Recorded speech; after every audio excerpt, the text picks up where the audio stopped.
Hi, I'm Ffion Flockhart. I head up the global cyber team at A&O Sherman, and I've been at the firm for the last 6 months.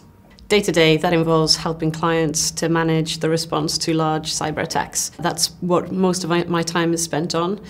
The rest of it is trying to prepare clients for possible cyber attacks that might happen to them in the future, so more on the risk management side.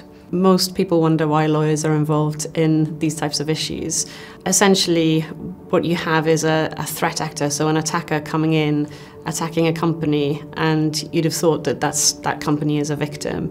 But actually that company faces a lot of legal exposure as a result of what might have happened during that attack. So the first element of our work that I'd love to talk to you today about is the forensic aspect of it. So that's essentially identifying how an attacker comes into the system, moves around the system, and causes havoc. Just this weekend, we were working on a ransomware case. The first thing we had was a phone call from the client saying that its systems were down, and a number of systems kept stopping and slowing down and going down.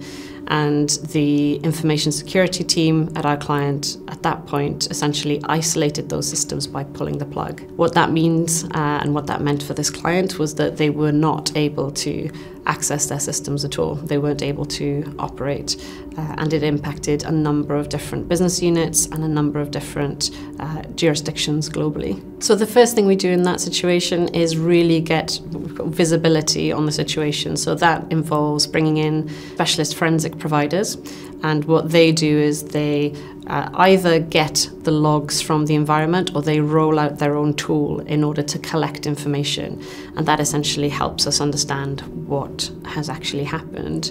And typically what's happened and what happened over the weekend was that an attacker came in, it encrypted a number of systems, which meant that the client couldn't access them, so essentially a blue screen. They took some data, or at least they alleged to have taken data out of the environment, and they left a ransom note letting the client know that that's what had happened and asking the client to contact them through a Tor browser, which is essentially a way onto a forum for further discussion. In terms of what happens next, it really depends on the impact to the client. As a lawyer, what we do is advise the client on their legal exposures as a result of that happening, from a regulatory point of view, but also to the extent they need to make payment of a ransom, then we make sure that they do that in a way that's legally compliant. So the first thing we would do is get a forensic investigator in to identify how the attacker got in, where it moved in the environment, what information it's taken. We might find a ransom note from the threat actor, and we will advise the client on its legal exposures and whether it's worth engaging with the threat actor to buy time or potentially pay the ransom. It's really high-paced and things move very quickly. If the threat actor is wanting a quick payment, we have to work very quickly to make sure that that is done in a compliant way and that money moves in the right way. We will typically work with a number of different stakeholders in this situation. So there's the client itself. We will engage the forensic vendors who find out what actually has happened. We will also engage with a threat intelligence ransom negotiation specialist that will give us view on the actual threat actor and come to a negotiation and settlement with that threat actor group. And we will also be dealing with law enforcement across the world. Typically in the US, that would be the FBI. In the UK, that would be the National Crime Agency and the cyber unit within it. The thing I love about this work is that no one day is like the other. We always face different challenges. The threat actor techniques are always constantly evolving, as are the laws in this particular area. As part of the deliverables, in exchange for a ransom payment, the threat actor will give a key, essentially a decryptor key, to unlock the client system so that they can get back up and operational.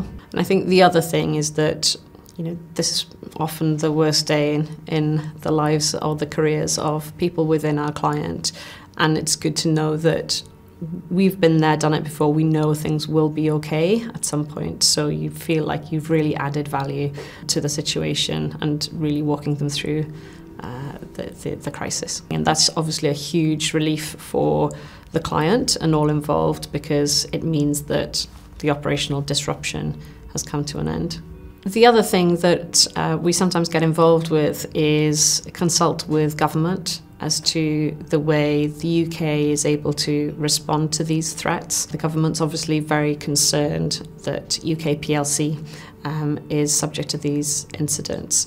So as part of that, I was asked to give some advice, give some opinions to a ransomware inquiry that the government had launched reasonably recently, and give our views of what actually happens in practice so that the government is able to put in place mitigating measures, help companies to the extent they possibly can, understand what investment they need to make into different departments to help companies really respond to these types of threats and recover quickly. We're really lucky to be in a position where every single day you can see that you're making a difference and that you're helping individuals, companies. Together with a team of vendors and our teams, we help lead companies through it and get them out the other end.